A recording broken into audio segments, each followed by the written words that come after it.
This is the Hockey Podcast Network, your home for hockey talk on every team in the NHL. Calgary Flames fans, it's time for Flames Unfiltered. Entertaining and controversial hockey talk with your host, Brodie. Singing praise for Mangiapane and sending Gaudreau packing.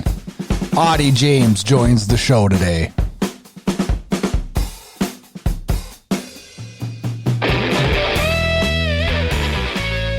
Good evening. Welcome to another edition of Flames Unfiltered, episode number 55, April 19th, 2020. As the NHL season remains on pause, I am the host of the show, Brodie. Good to have you with us for another episode. Another long week of quarantine is in the books. Good news, I'm golfing again. 2 rounds, played Friday late afternoon and played again here this afternoon, and boy, struggle in the wind.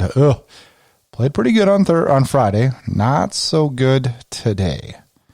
But man, it was windy, and a little chilly too. So hopefully this week we get a little bit nicer so we can enjoy it a little bit more. I am refocusing on golf this season for 2 reasons. Number 1, I should play more because I like playing. I enjoy getting out there. I love the challenge. I love the feeling after hitting that nice shot. And number 2, I need exercise, man. I need to lose some weight. And I think this will help. Walking, I was sore after Friday's round. And I'm a little sore and I'm a little tired tonight.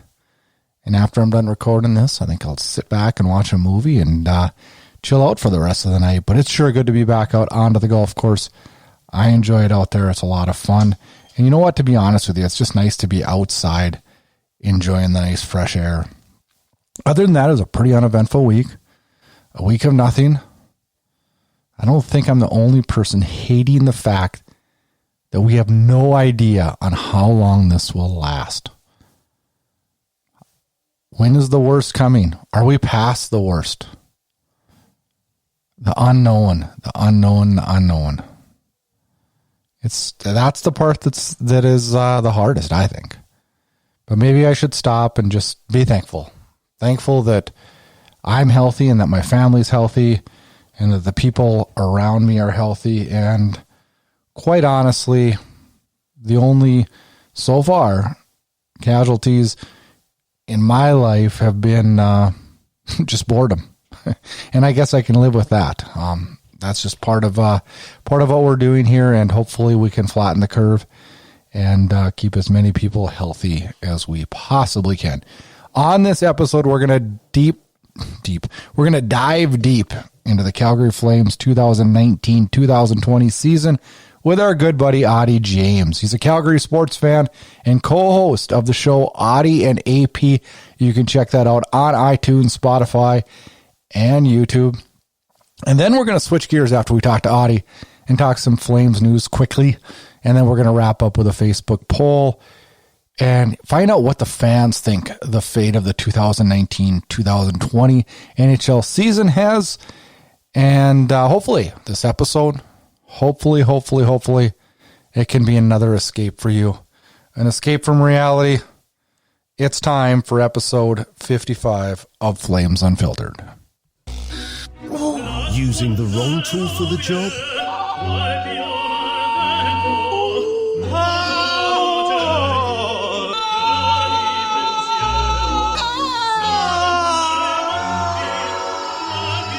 Use the right tool for the job.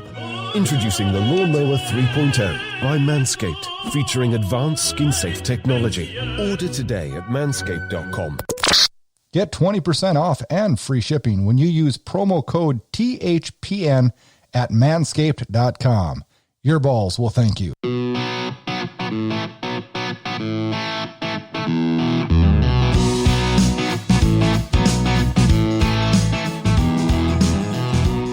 Joining the show now is our good friend from Calgary, Auddie James. Good to have you back on the show, and just want to kind of pick your brain a little bit about some Calgary Flame stuff. Yeah, thank you again for reaching out and having me again. It's always a always a good time to talk Calgary Flames with another Calgary Flames fan. So that's right. I'm kind of stuck with a group of Maple Leaf fans and Oilers fans, and I find myself around that kind of crowd. So talking Flames is something I like to do. So good deal. Well, let's get right into it. The basic and the question we all want answered. Do you think we'll resume play this summer in the National Hockey League, or is this season going to be canceled? It's such a good question, and it's one that, you know, there could be so many different answers for, but if you want my honest opinion, I don't see the NHL coming back. I don't see any league coming back. The way I look at this whole situation with COVID-19 and pro sports and even just life in general is there's just too many unanswered. So regardless of how hard these leagues try, and I know that, you know, Trump and Trudeau, they've had their meetings with the commissioners of these leagues to try to see if they could resume play. And I know testing was definitely one of the agenda topics there. But there's just too many unanswered questions and what ifs. That's the biggest thing I've been telling everybody is the what ifs just kind of outweigh the facts, if you will. You know, I just look at the what ifs. I'm in a profession where I have to ask what ifs for a job. I work in health and safety. I'm not a YouTuber by trade, but what ifs is something that I'm always posed with in my job. And when I look at this situation, the what ifs are just flowing through my mind. So some things like, you know, what if, like, you know, they do decide to play in whatever isolated area that they decide to play in? What if a Zamboni driver contracts it? Or what if, you know, how's the media going to get in? What if a media guy gets it? And then we're back to square one. So at this point, it's like, do you risk having, you know, coming back, spending all this time and money and planning on coming back? Or do you just say, you know what, the situation is just too unmeasurable right now, and maybe it's just best for everybody to just kind of stay put, pump the brakes, and you know, at this point, extend it or not even come back, and then just come back in 2021. You know what I mean? Like I think the what ifs and unmeasurables kind of outweigh everything else at this point. That's kind of my thoughts exactly. Initially I was all pro because I was living on hope. You know, hope that this is going to go quickly and we are going to, you know, get back to normalcy. Well, normalcy is not going to be what we once had. And no. I think the risk and the amount that could be lost if you get into a season again and then have an outbreak, the likelihood of that is actually probably more than we want to think it would be. And that scares me into putting all that work. And I'm actually, as a hockey lover, ready to just turn the page on this season and start focusing and talking about the draft. We can do the draft virtually. We can do an award show virtually. I mean, we can do all those things and have them on TV and do all that. Just not a big show production, but that all can happen. We can start talking about signing free agents and just kind of turning the page. I'm actually worried that next season might be a stretch in the beginning. I you know what, that's a very solid point. And no matter where you hear or get your news from, people are giving you different information at every which angle. You know, people saying, for us here in Calgary, obviously the Stampede is a big question mark, and it's big for Calgary's economy. You know, Mayor Nenshi banning all organized events until June 30th. Well, that gives us hope for Stampede, but everywhere else you're hearing it, people are saying this could go into September, this could go into October, right? Like, nobody really knows, and that just kind of plays back to my unknowns and what ifs, right? And we just don't know. We could be done with this in 20 days too. I mean, it could go as quick as it came. So we can just all pray that as many people stay healthy and avoid this. And I would love to have the NHL come back. I doubt it's going to happen, but I don't want Calgary to lose the Stampede, and I don't want everything to be lost. I want Major League Baseball back up and going, and we want as much normalcy as I guess we possibly can. For sure. Like I can only play so much NHL 20 and rewatch the 04 Cup run so many times before Sportsnet starts shoving it down my throat. So. And I'm sure everybody else is in the same position, and just reruns and you know, clinging on to anything that brings them that pleasure of watching or participating in sport. It's, you know, it's really, now's the time for that kind of stuff, right? That's right. let's switch gears just a little bit and let's talk about this season. A Flames season that saw about everything crazy that could happen did happen. And your quick thoughts on the season, and how do you feel about this current Flames team? You know what? I've been so up in the air and tossing and turning about how I feel about this season just because of how it ended last year. Number one seed in the West. Just everything, the stars were aligning in every which way, except in the James Neal category. After such a disappointing exit last year, and let me tell you, the city absolutely took to playoff hockey. The Red Mile was buzzing. Everybody was watching these games, and everybody was gathering outside watching these games. So, hopes are as high as ever. I mean, right, and it was a lot of fun. I mean, I found myself downtown, outside of the dome, watching games on the screen. It was the whole city came together and rallied around it, but it was good. But basing it off of last year, I think any fan who rides that much success on the team and then sees that kind of exit, everybody kind of has that hope that, we're going to carry this. This is going to be the fuel to the fire. That first round exit, they're going to use that as fuel to come into this season. Now, I'm going to tell you off the gate, it didn't seem like that was the case. Not at all. Not even remotely close. Some key players that I find were struggling or didn't necessarily step up to the plate or show up. I'm gonna call out Johnny Gaudreau 150 times. Before I don't know if you listened to my other episodes, but I've been very hard on Johnny this year. Yeah, he non-existent. But in a way, I'm kind of happy because guys like Andrew Mangiapane have shined. Dylan Dubé has kind of found his feet. Mind you, I think that he's playing way too well for third line with Derek Ryan and Milan Lucic, but that's just my opinion. Some other guys are stepping up, and it's starting to show that this team does have depth. They just need all four cylinders running. They can't just be running off of their bottom six who are outperforming their top six. Yeah. In a lot of cases. Sorry? In a lot of cases, their bottom six was driving the bus all year. Exactly. And Lindholm, I think Lindholm has played a decent season. Definitely not as spectacular as he was last year in his first year here in Calgary. Everybody kind of took to him right away, which was nice. And as for the expectation, I think, like I said, any fan would kind of agree with me in the sense that we all had this high hope, but it was the between the pipes situation that really kind of scared me when obviously we lost Mike Smith, and that wasn't the biggest blow. I will give him credit. He was spectacular in the playoffs. He was great in the playoffs. Nobody else showed up except for him. Sam Bennett did a little bit. That's right, and I would agree. That would be the only one that, seriously, that would be the only other person that I thought played to or above my expectations. And I got to be honest with you, Brad. I'm not that high up on Sam Bennett, but he did impress me. I've kind of been a closet Sam Bennett fan in a way. I think he got a bad shake just because he was drafted so high, so expectations were way high, and he has not lived up to those expectations by any means. No. But he creates a spark and a fire that I like, although the latter part of this season I caught myself being pissed quite frequently. Mm-hmm. No, I could see that. I think similar to Dylan Dubé's situation, it just took Sam Bennett a little longer to kind of find his role and his niche within this team. The kind of guy who's going to go out there and throw his body around, play the puck, go get the puck, one of those kind of playmaking, grinding forward kind of guys. But he has impressed me as of late.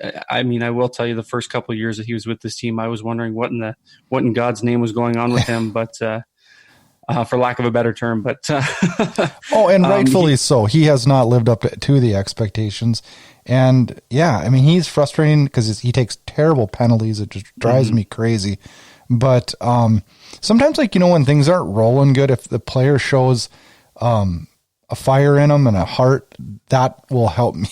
I'll give him a little extra leeway then. Almost the will to want to do better. And that's kind of one of the things with Gaudreau. I feel like that was my biggest knock on him this year, and in previous years even, is sometimes it looks like he doesn't care. Mm-hmm. He gives up too easily. I think that he's just not a complete player, and I don't think he ever will be. I find myself, because I go to a lot of games, and watching it live and seeing how he plays the puck, seeing them run their first power play unit and him carry the puck into the blue line, dump, and then don't chase. Like it's weak. See him come in on a breakaway, do the same backhand shot 50 times a year, makes two of those. It's the frustrating thing. One of the most frustrating things about Johnny Gaudreau is that he's very readable, I find, and it doesn't take long for goaltenders, defense, anybody to catch on to his style of play, and then that just makes him way easier to defend. He's the kind of guy who's going to carry the puck up to the red line, try to dump it, and then all you have to do is put the slightest amount of pressure on him, and he's not going for that puck. So, I don't know. I think that his I don't even know what the word I'm looking for. His tendencies, like everybody catches on so fast. But I'm not gonna give him the gears throughout this whole talk. I do want to talk about Gio obviously did not live up to his Norris season last year. Not to say he hasn't been good. He just hasn't been as good. No, as we remember last year. Did you expect him to be though? I mean, I didn't. At the end of last year, I sat down and looked at the stats, and I'm like, okay, Lindholm career year, Monahan, Gaudreau, Giordano. Like looking at this list of career years, and I'm like, we can't replicate that next year. Mm-mm. So if the fans think we're going to replicate that, we're in trouble. Yeah, and age wasn't on his side either. No. He's getting up there. Defensemen deteriorate, much faster than anybody else. And I did not expect another Norris caliber year. Not to say I'm disappointed. I'm just, what I mean to say in that point is that he definitely wasn't as good as he was last year. And that was a lot of the reason why the Flames were so good last year, is because they had him on that top pairing. He was just phenomenal last year. But one guy I absolutely just, and you know what, we follow each other on Twitter, and I think we talk about this guy quite frequently, is TJ Brodie. I'm very sympathetic to his condition that he had this year on the ice. Would not ever say anything bad about that, but my God, his play on the ice. If you watch any Flames game and they're going to take the first penalty of the game, who do you think it's going to be? It's either him or Bennett. Yep, you're right. It's one of those. It's him or Bennett. TJ Brodie will get the first slashing penalty. He'll get the first tripping penalty. He'll trip over the blue line. He'll give the puck up. He's not a top pairing defenseman on any other team. I'll put it that way. But did you think? Okay, I'm going to actually. I can't believe I'm doing this. I'm going to defend Brodie in a sense, though. Oh, do you think though that he was better in the second half of the season this year? I was. Before he went down with his injury, I was like, this guy something's not right. His decision making is horrendous. Mm-hmm. I thought he was better in the second half of the year. And I'm not trying to play the sympathy card either, because it was scary what happened to him, but I felt like he was better. But Giordano got better, and I think that makes Brodie look better. You hit the nail on the head. When Gio is good, he makes others around him look good. Yeah, that's why I love having Rasmus Andersson on that top line, on that top pairing with Gio. Because when Gio's good and Anderson's good, that's a solid number one pairing. But we had to. Don't you agree though that there was quite a few points this season where, like, they had to have Anderson with Chillington because he was scaring the shit out of me too. Oh yeah, absolutely. 100%. Chillington is another one of those bubble guys for me that, yeah. I was really and Michael Stone. I see. Okay, now I'm going to defend. I like Michael Stone. In what way? Okay. He's a good guy, or he's a good hockey player? I think he's a good guy, but I was very happy when they did what they did and signed him. And the reason being is he can kind of plug the stay-at-home role when you need it. And I don't think he's a gamer every night. You can't have him in the lineup every night. No. But against certain teams, I liked him better than Shillington. And then in other games, I liked Shillington better than him. So I think their original mindset of how they were going to use him, I think Bill Peters used those two better than Jeff Ward did. I think, yeah, I would agree. And one thing, like looking at the business side of it, having Michael Stone at that deal that he's at now is a lot better than I think he was at just over. Yeah. What was he before? 1.25 something. But I think he's 1.1 league minimum basically. Yeah. 1.1. But either way, he's at his cap hit. I think he can be a solid seventh guy.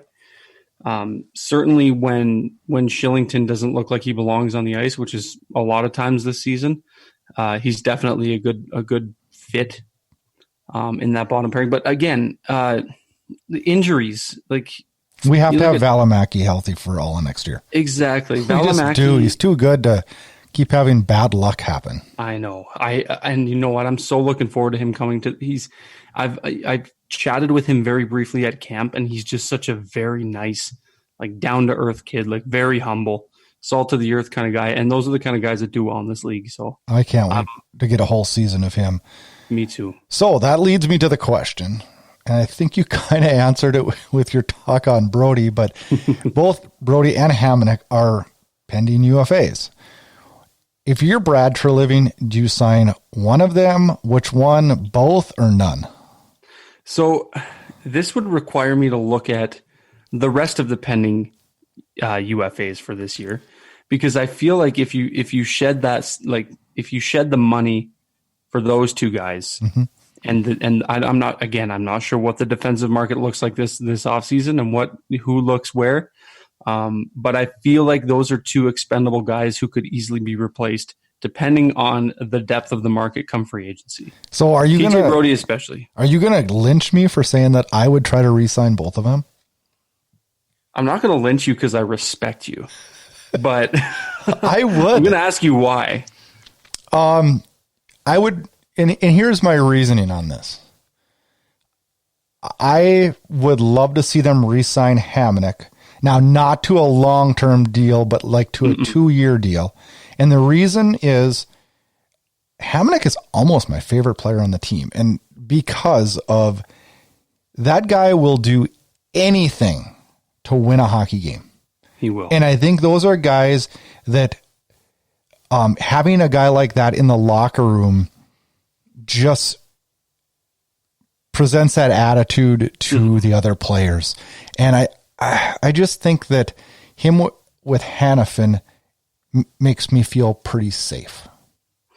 You know what? I will say that of all the defensive pairings, well, other than the top pairing, other than the Gio Brodie pairing, I would say that Hamonic and Hanifin have probably been the most consistent. And I guess I would say sturdiest looking, if that makes sense. Like they just look like they mesh well together. Like since Hanifin came over. They've just looked like they belong together. And you know what? If I were to re-sign one of the two, it would be Hamonic. Again, I would agree with you not giving him too long of a term, and that cap hit would have to be especially. And this was opening a whole new can of worms. But depending on what the cap situation looks like next year, that's a whole. It's a whole different ball game, right? And nobody's going to be signing long term, anyways. So if you got him at 3.8, which he's at now, would you take him? 2 years, 3.8 each year. With the cap, if the cap goes up, or if it cap stays the same, won't go up. It won't go up. My gut tells me that by the sake of negotiations this year between the NHL and the NHLPA, that the cap will stay the same and stay the same for 4 or 5 years to make up for these losses. That's my guts telling me that. That wouldn't, you know what? That's not a terrible take either. I think that's probably their best plan. All things considered, and then you'll have a new, your new deal kicks in when your new TV deal, and then when Seattle comes in, it's should go up. But even then. So what about this? I mean, if you had Gio and Anderson, Hanifin and Hamonic, Brodie and Valimaki, I feel pretty good. I don't think that's, you know what? It doesn't sound terrible. And I don't know about Brodie. Now, that would be the one that I think I would have to get a hometown discount if I'm Treliving to keep him. But I would if I was able to get that hometown discount, because I think that why do I keep saying he has upside? Because he's not like a young player or anything. But I just I don't know. My gut tells me that he could help us. I'm just I'm just looking at cap friendly here real quick. What would it take, or what are your thoughts on bringing in, because I'm looking at some pending UFA defensemen here. Obviously, Pietrangelo is going to be expensive. Don't want assuming he does, and I wouldn't want him either. Too old to be kicking up a contract. Too expensive. And too expensive. I don't mean too old. He's only 30, but it's going to be a 6 or 7 year deal, and you're going to be paying him way too much in his late 30s. Looking at like a Justin Schultz, I don't think that would be a terrible option. No, I don't at think all. so. Actually, I'm actually very high up on Justin Schultz. Tyson Barrie, I don't know if I would want him. I don't want that. Too much money, I think. I think he's going to get too much for the liability there. You might as well keep Brodie at a cheaper price tag, because to me, those two are. Yeah, I'm just trying to get a gauge here for the depth of the market here, and it doesn't look very good. No, because you're going to assume that Pietrangelo will probably get I would think he's going to get a new deal in St. Louis. Otherwise, he's going to go where the money is, because he's got his cup. Schultz wouldn't be a terrible option if you can't bring back one of Brodie or Hamonic. But what about let me see here, a Mike Green? He's kind of old. Yeah. Torrey Krug? No, he won't leave Boston. I just don't think he'll leave Boston. You know what? It doesn't look very good then, unless you acquire a piece in a trade. So we picked up Forbert and Gustafsson on deadline day. Mm-hmm. Do we re-sign either of those two? I would say Gustafsson of the two. I like Gustafsson if you're going to, but again, it's not. It's a cheap deal. Like, you're not spending. But we need a couple guys like those guys as safety nets, I think. I 100% agree. I think wholeheartedly you need. Can you have enough defense in this league? I mean, what's that? Sorry? Can you have enough defense in this league? I just feel like with injuries and stuff, like I don't know if you can get enough. I mean, it sounds crazy, but it's certainly not a bad thing to have too much of, if you know what I mean. Like, because these guys drop like flies. You can see how quickly 2 or 3 injuries on your blue line can hinder your entire team.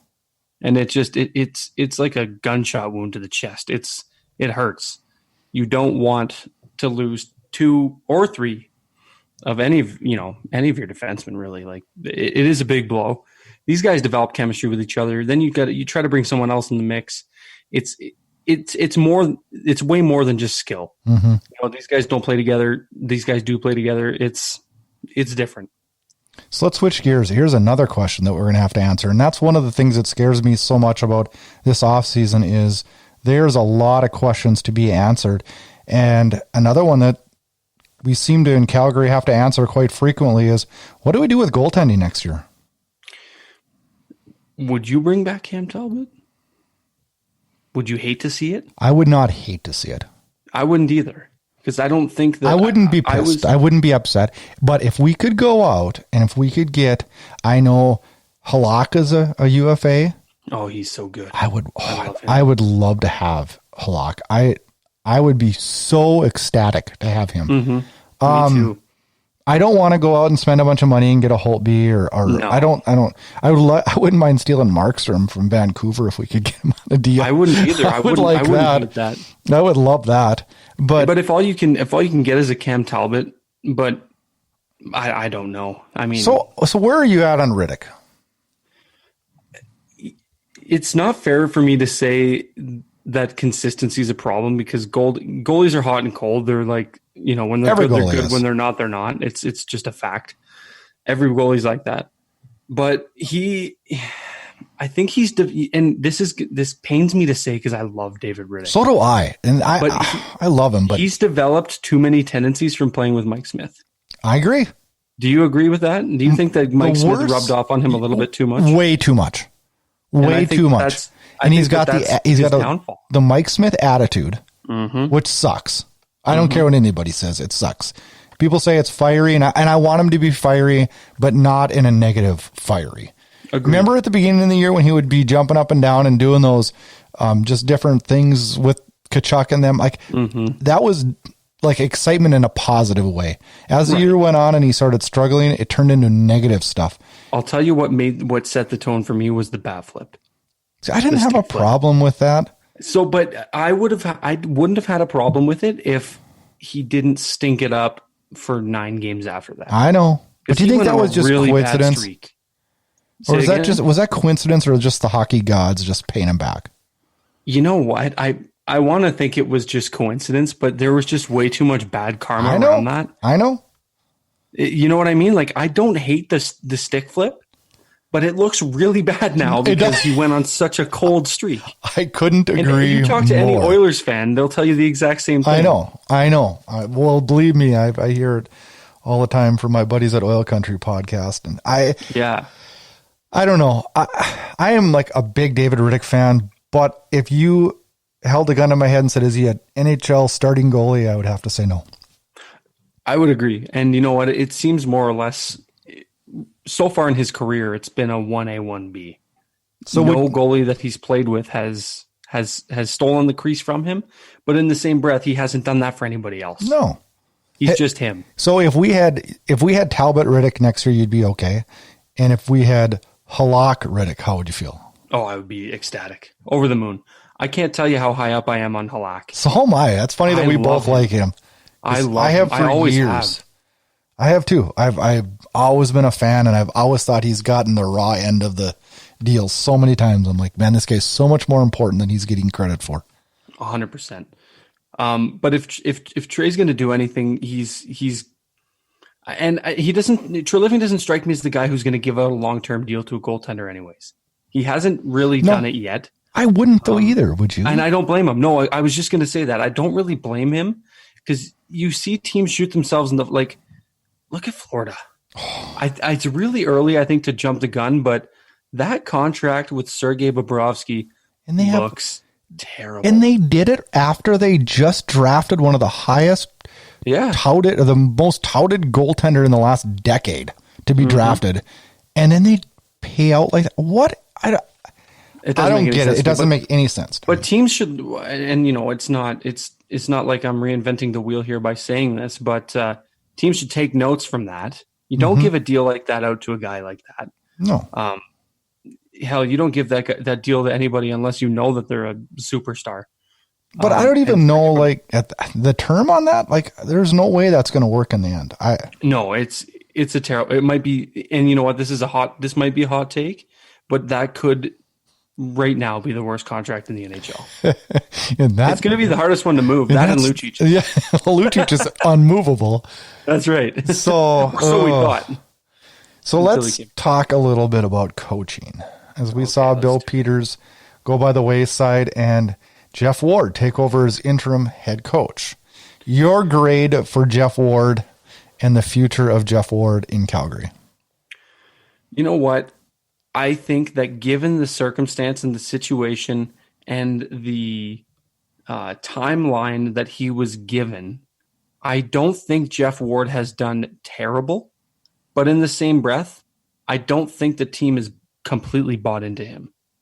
You know, for a long time when Gulutzan was here, you just knew nobody bought in. Nobody was buying into his system. It was evident the team was bad, and I don't want to say nobody respected him, but the buy-in to his system just wasn't there. Bring in Bill Peters. Now, leading up to his dismissal, and again, I'm gonna state this now: what he did was unacceptable, and there's no room for that in today's NHL. But I think he was a great coach. I 100% agree. I thought he was one of the best coaches that this team has seen in a long time. A long time. They bought into his system. He was great with the guys. He was disciplined. They loved him too. I loved him. I did too. Fans loved him. He was great. He was and you know what? I'm going to say as well, everybody makes mistakes, and I'm glad that he owned up to what he did. Mm-hmm. I'm also happy to see him land on his feet in the KHL now. Me too. And I wish him the best. I think I do too, 100%. But I'll tell you right now, Brad, being at Flames practices too, and watching the way he runs a practice compared to Glenn Gulutzan, it's night and day difference. Night and day. Like, it's just way more structured. It's disciplined. Everybody's bought in. And I'm going to say everybody's bought in about 100 times, because that's the biggest thing that they were missing with every other coach that I've seen them have. Oh, for sure. Is the buy-in. No, if your team doesn't buy into your system, then you're a failing coach. Yep. You're a failing coach, and your team's going to stink. That's just the nature of the NHL. But just watching him run a practice, my jaw was almost at the floor. I'm sitting there and I'm going, man, this team, I've never seen them skate this hard. I've never seen them practice this hard. Every now and then he'll blow the whistle twice and they do 2 laps as hard as they can around the ice. And I'm like, man, this is the structure that this team needed to get the respect and buy-in. Yeah. Like I was so happy with the way he ran this team. And then obviously one thing led to another and he's no longer with the team. I'll tell you, I didn't see any practices with Jeff Ward as the interim head coach. But if I'm true living, I think that I should have a long look in the mirror and see if I think that bringing someone else in is the right option instead of continuing with Jeff Ward as the interim head coach. Now, I gave Jeff Ward right out of the gate. I'm like, okay, I'm just going to see how this goes. And one of my biggest criticisms of Jeff Ward was I hated the line change shuffle every single night. How do you expect these guys to be successful and work together? I mean, these same lines worked magical last year. Like, they're going to have games where they're not clicking. But that doesn't mean you shuffle the lines 18 minutes into a game where they're down by a goal. He did it every night. It drove me insane. And towards the latter part of the year, he let up on that and wasn't doing it. And guess what? We started winning again. And so I don't know. I don't think he's a horrible candidate for the job. I'm not sold. I'm not sold on him either. And again, I'm going to give him the benefit of the doubt in saying that we only saw him for about 45 games. About 45 games, yeah, something around there. But either way, I'm going to give him the benefit of the doubt. Nobody knew this was coming. He was kind of, I'm not going to say thrown to the wolves, but he was definitely presented with a different situation. Absolutely. Now, he's not to say he wasn't familiar with this situation because he was with the team prior to. But I just think that he needs to either stick to what works or Trey needs to go out and get someone new. Yeah. And I don't know what the coaching market looks like right now. Good. Gallant's out there. Exactly. Gallant did that. I 100% forgot about him. But when he was let go with Vegas, that was one of the things that I said, man, if the Flames, you're listening to this, listeners, and you can't see me rubbing my hands, but if the Flames could go out and get a Gallant, I know, a guy who seemingly did nothing wrong. That is the most mysterious firing I've ever seen. Weird, just like bizarre. I couldn't wrap my head around it. But he's a great coach, fantastic coach. I would love to have him in Calgary. Oh, me too. And you know what? He'll land on his feet somewhere. Oh, he will be on a team next year. 100%. I'm sure there's teams talking to him right now. Oh, for sure. He's got something in the works for sure. But you go and get a Gerard Gallant, or if the market for a good coach is hot, then I don't see why you don't pull the trigger or at least shop around. Yeah. Don't just settle. No. Shop around. Why not? I don't know. This team needs to win and win now. And the window's closing. Yeah. You know what I mean? It doesn't mean to say, these guys are aging, but they are. I don't foresee Gaudreau playing a second contract in Calgary. So before we get to that, I got 2 more questions. So we're going to get. Oh, is that on the docket? That is on the docket. Oh, nice. So 2 more questions. Sure. Let's switch gears. You mentioned Andrew Mangiapane. Mm-hmm. Talk to me a little bit about how you thought he was this year, and what is his price tag going to be next year? Oh, he's my current favorite player. Is he really? 100%.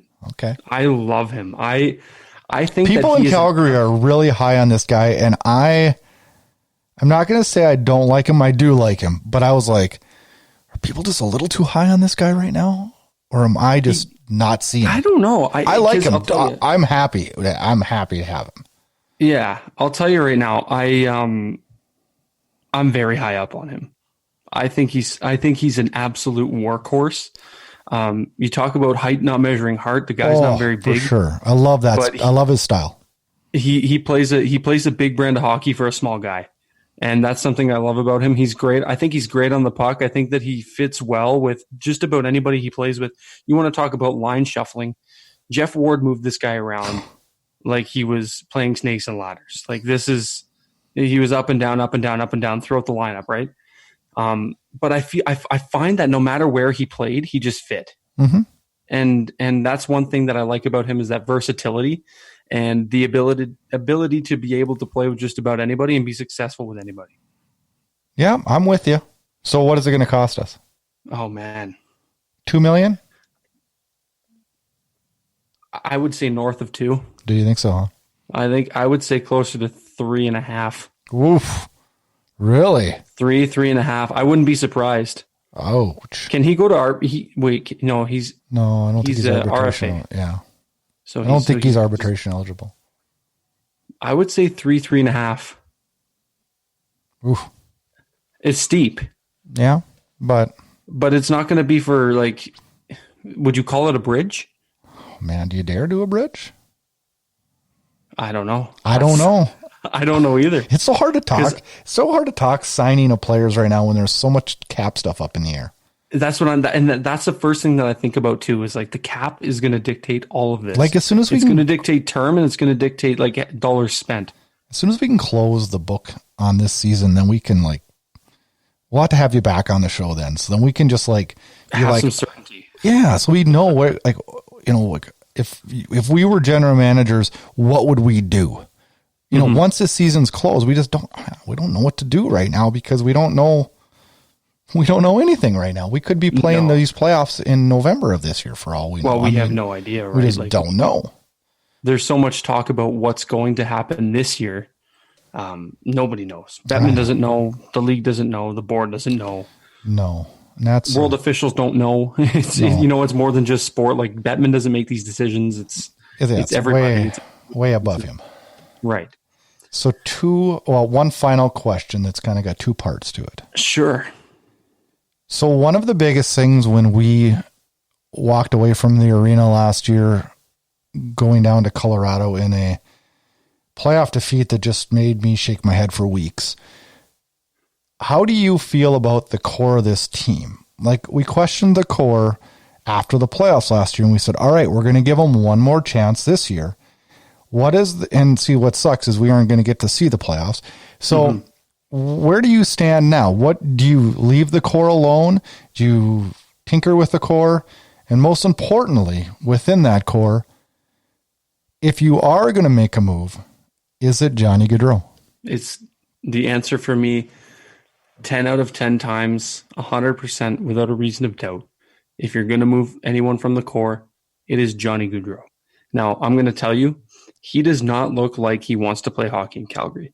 His demeanor and I'm with you. I think if he you're going to move says the right things, but he's not showing me the things. No. And you know what? He couldn't make it more crystal clear to me from a fan watching the game that he does not want to be there and that he does not want to play on this team.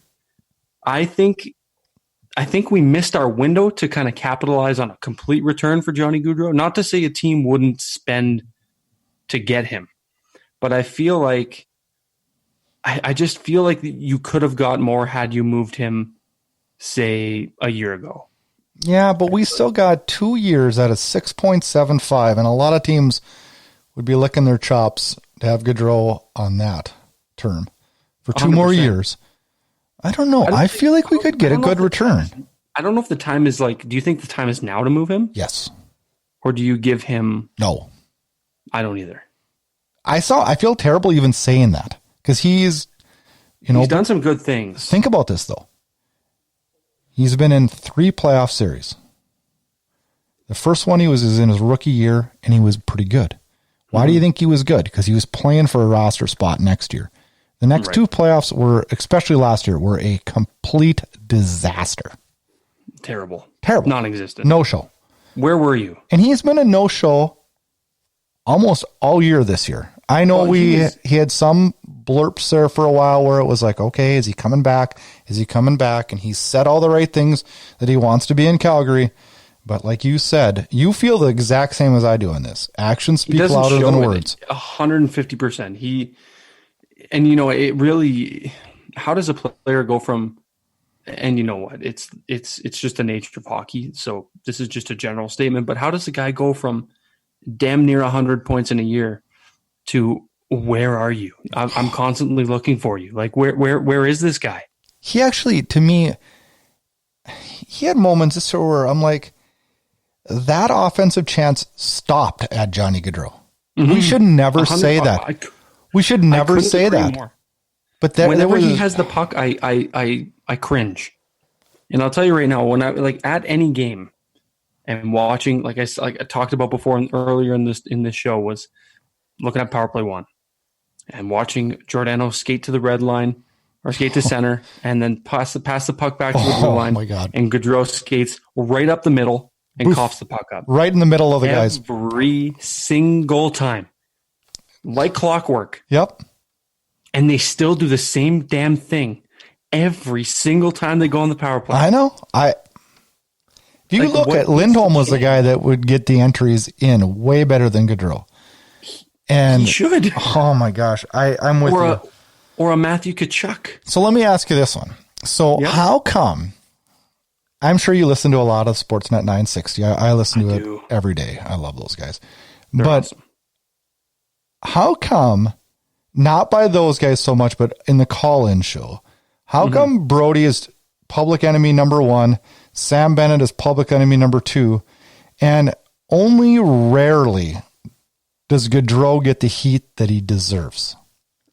Yeah, man, I wish I could tell you, but think about this. Okay, I'm going to pose this to you in as much sense as it makes to me. The Leaf fans think the sun shines out of everybody's you-know-what on that team.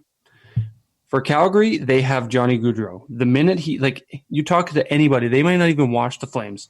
They can tell you Jerome McGinley and Johnny Gaudreau when you bring up the Calgary Flames.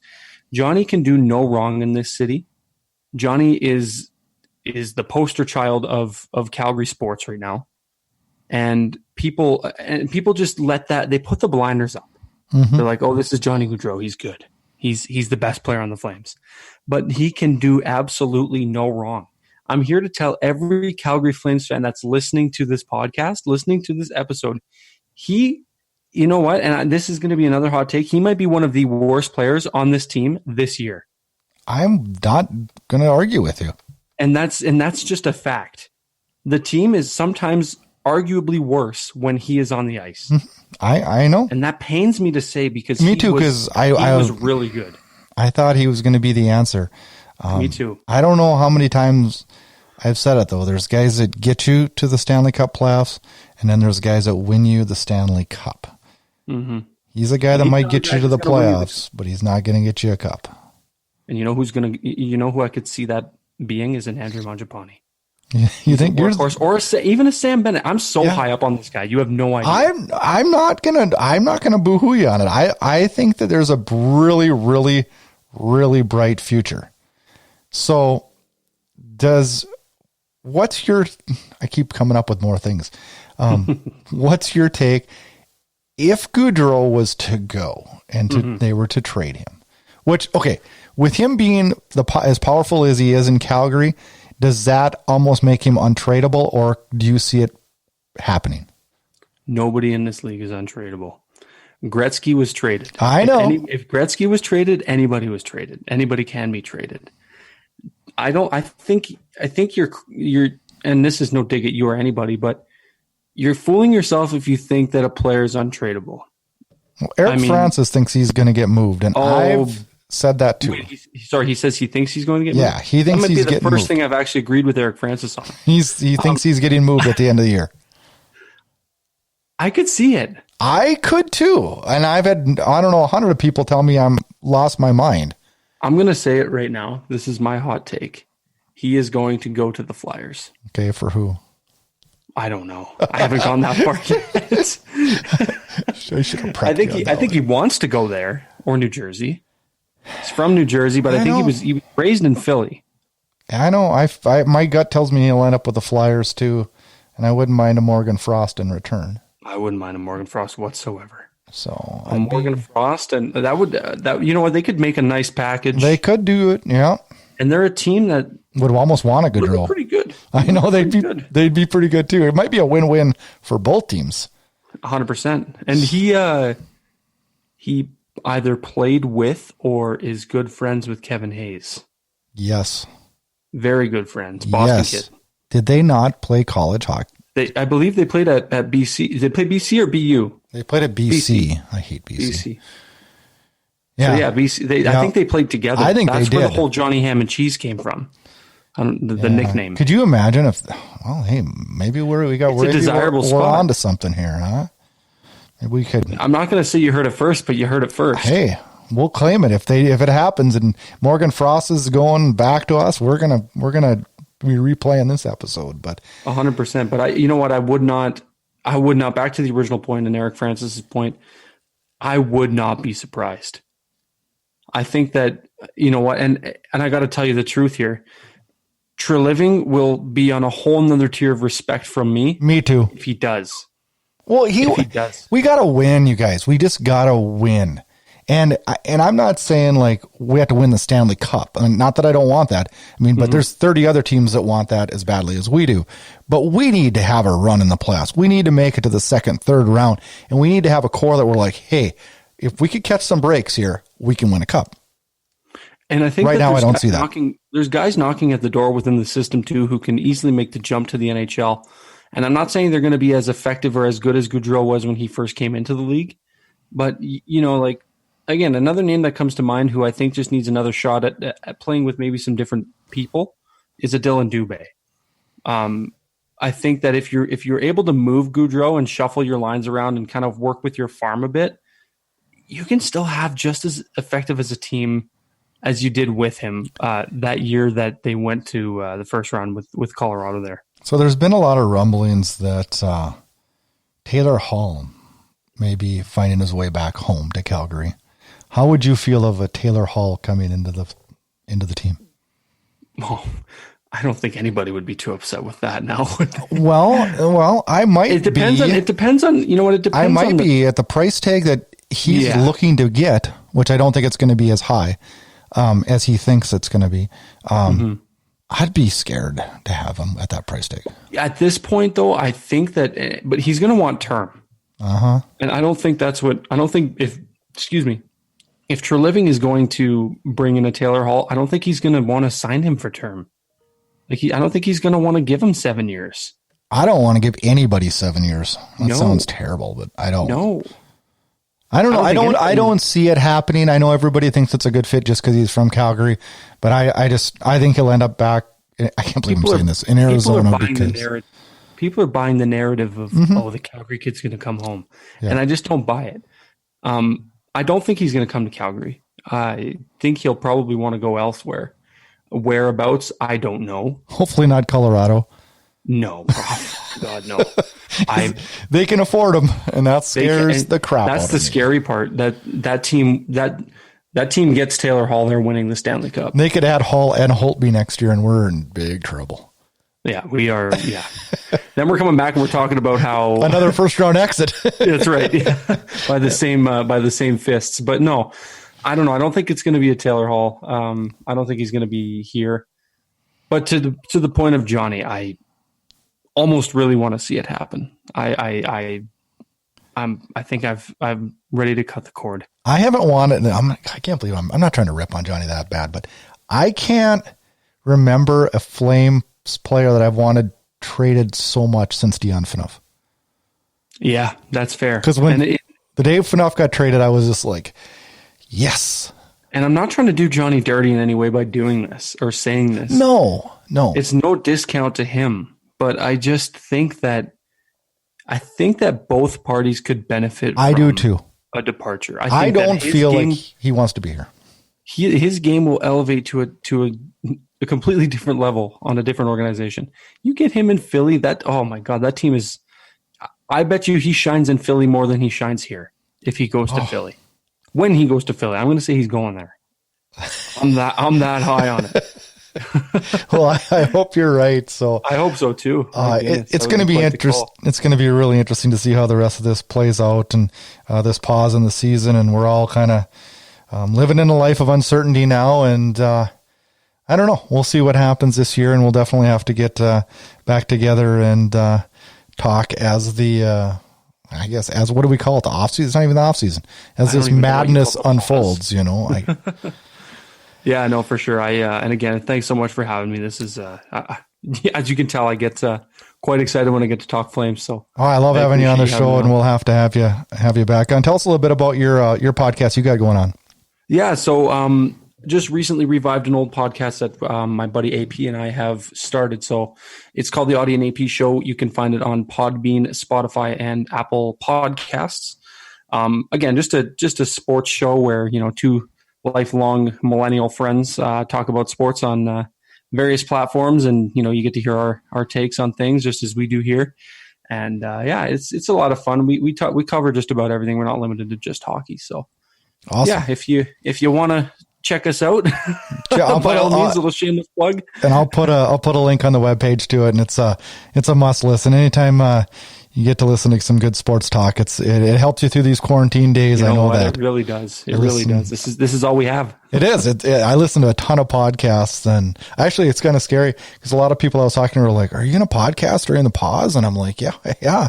And I'm like, I don't know what I'm going to talk about every week, but I'm going to do it. But I find myself listening to podcasts more now, and I guess it's just now's the time for podcasters to kind of come up through the ranks because everybody's listening. The whole world's listening. That's all we got. Absolutely. Well, thanks again for joining the show, and always good visiting Flames hockey with you. Absolutely. Thanks for having me, Brad.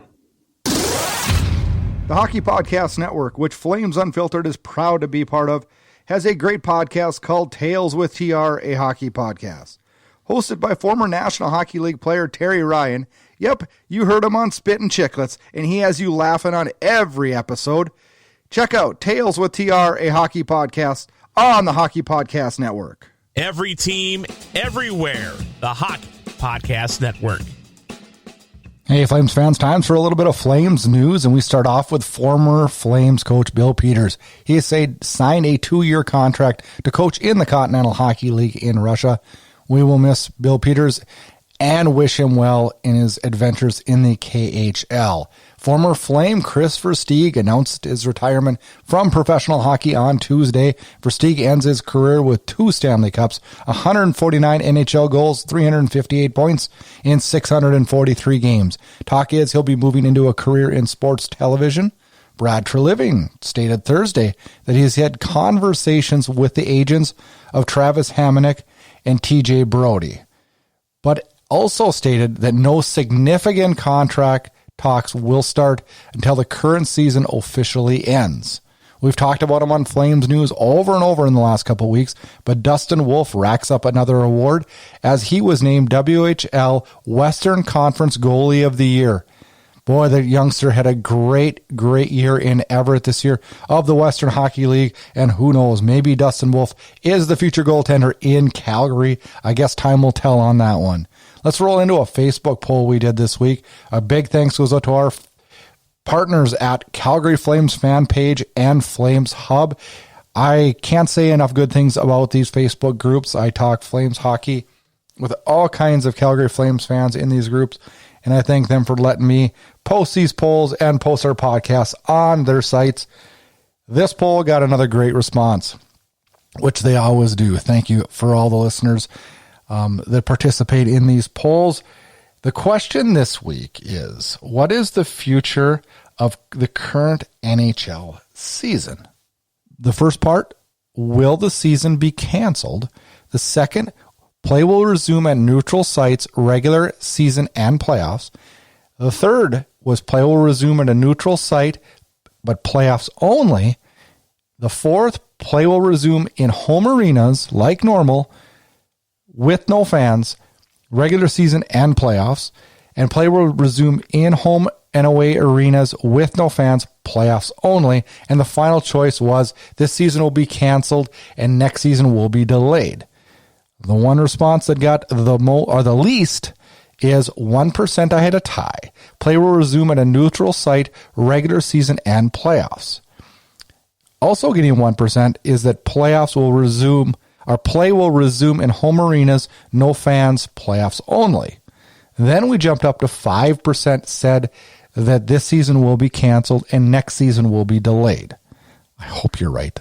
5% only picked that. The next most, 7%, play will resume in home arenas, regular season and playoffs, no fans. And then the second most popular one, but it only got 10% of the votes. And it was a lot of votes. That is, play will resume at a neutral site, starting with the playoffs only. Of course, no fans. 75% of the people that took this poll believe that this season will be canceled. As much as I don't want to admit it, I have to believe you are right again on this one. Get all your Flames Unfiltered podcasts, team news, team updates, and highlights at flamesunfiltered.com.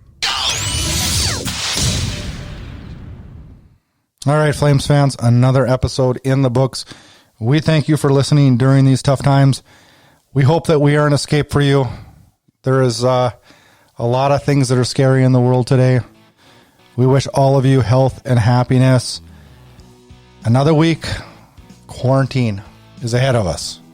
Please stay happy, stay vigilant, stay home. Let's fight through this. We'll see you next week on Flames Unfiltered.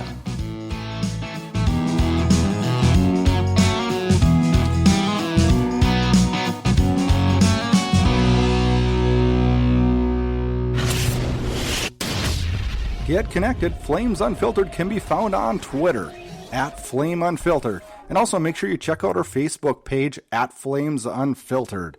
Check out host Brad Brood on Twitter at Brad Brood. And if you like what you hear, rate and review us on Apple Podcasts. You can find Flames Unfiltered on all the major podcast players. Consider subscribing to Inside Edge Hockey News on Patreon. That'll get you exclusive content and much more. Thanks again and enjoy the hockey.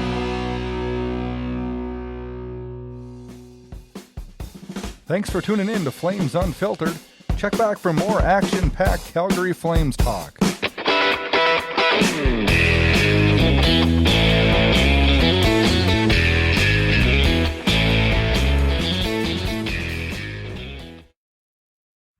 You're listening to the Hockey Podcast Network on Twitter at HockeyPodNet. New episodes every Monday and Thursday. Download at thehockeypodcastnetwork.com or wherever you get your podcasts from.